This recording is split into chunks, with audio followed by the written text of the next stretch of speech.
kalau Oh enggak, investasi sama negara sekali, negara itu? sama sekali enggak. Karena buat kita apapun yang dilakukan oleh pemerintah itu pasti sesuatu yang baik dan sudah dipikirkan. Jadi tidak mungkin mengambil satu kebijakan tanpa dipikirkan lebih dalam. Jadi semuanya pasti sudah dipikirkan. Sementara itu, Badan Pengelola Investasi Danantara menilai penerapan penyederhanaan mata uang rupiah ke depannya tidak akan mengganggu iklim investasi di Indonesia. Pasalnya, redenominasi rupiah telah melalui kajian mendalam dan mempertimbangkan kepentingan masyarakat luas.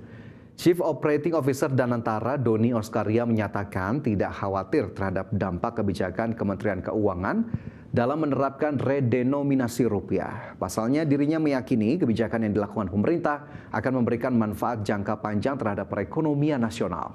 Untuk itu, ia mengatakan redenominasi ke depannya tidak akan mengganggu iklim investasi di Indonesia karena telah mempertimbangkan kepentingan masyarakat luas.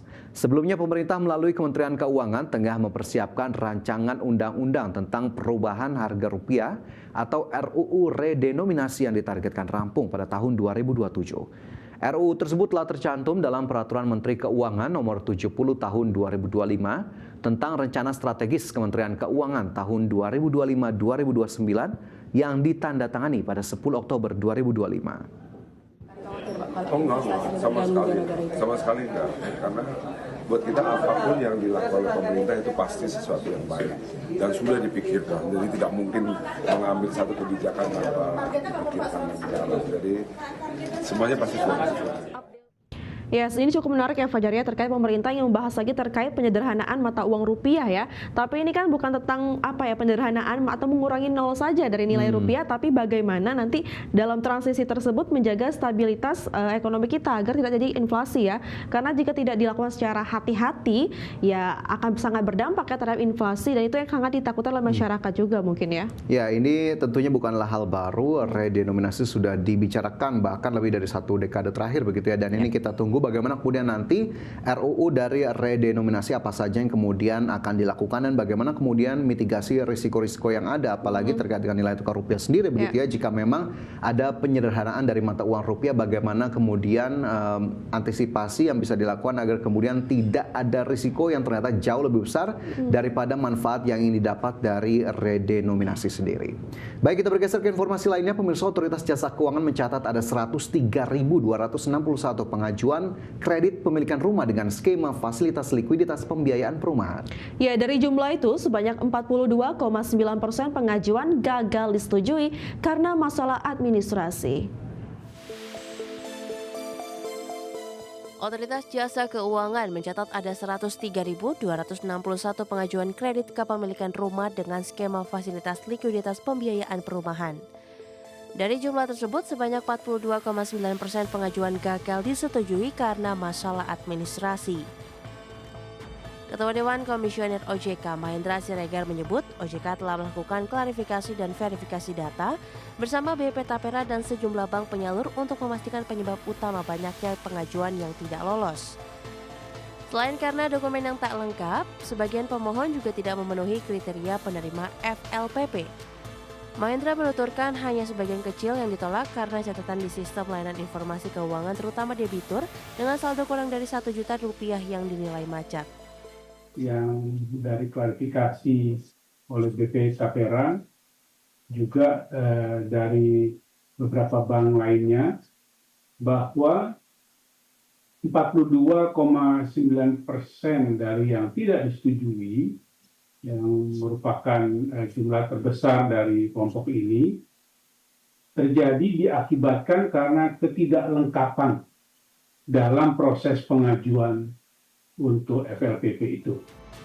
Kedepan OJK akan terus berkoordinasi dengan Kementerian Perumahan dan Kawasan Permukiman atau PKP, BP Tapera serta seluruh lembaga jasa keuangan agar program pembiayaan perumahan berjalan lancar dan resikonya dapat ditekan.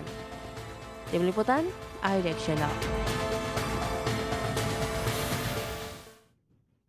Otoritas Jasa Keuangan mencatat pada September 2025 kredit perbankan meningkat menjadi 7,7% secara tahunan atau menjadi Rp8.163 triliun.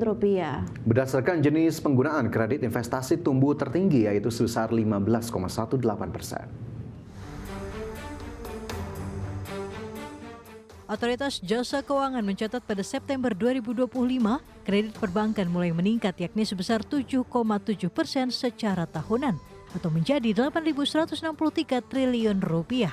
Angka ini lebih tinggi dibandingkan bulan sebelumnya yang tumbuh 7,56%. Kepala Eksekutif Pengawas Perbankan OJK Dian Ediani Rai mengungkapkan, berdasarkan jenis penggunaan, kredit investasi tumbuh tertinggi, yaitu sebesar 15,18%, diikuti dengan kredit konsumsi 7,42% dan kredit modal kerja 3,37%. Jadi OJK sebenarnya memandang ruang pertumbuhan kredit itu masih cukup besar ya. Itu kalau kita melihat misalnya rasio kredit terhadap simpanan atau loan to deposit ratio yang pada bulan September itu masih berada di sekitaran 84,19% ya, atau masih jauh di bawah level threshold 92% gitu kan. Dan serta berada di bawah level pra-pandemik nih. Jadi kredit juga dan kemudian juga kredit juga meningkat ya pada 3 bulan terakhir. Pada September 2025 kredit tumbuh 7,70%, itu lebih tinggi dari bulan sebelumnya sebesar 7,56%. Di sisi lain, dana pihak ketiga pada September 2025 tercatat tumbuh 11,81% menjadi 9.695 triliun rupiah, lebih tinggi jika dibandingkan bulan Agustus 2025 yang tumbuh 8,51%. Jakarta, Tim Liputan, IDX Channel. Kembali bersama kami di Prime Market Highlights, pemirsa. Menteri Koordinator Bidang Perekonomian Erlangga Hartarto mengakui kebijakan redenominasi rupiah akan berdampak terhadap inflasi. Ya, untuk itu rencana redenominasi rupiah akan dibahas secara mendalam oleh pemerintah. Menteri Koordinator Bidang Perekonomian Erlangga Hartarto menegaskan rencana redenominasi rupiah belum dibahas secara mendalam oleh pemerintah.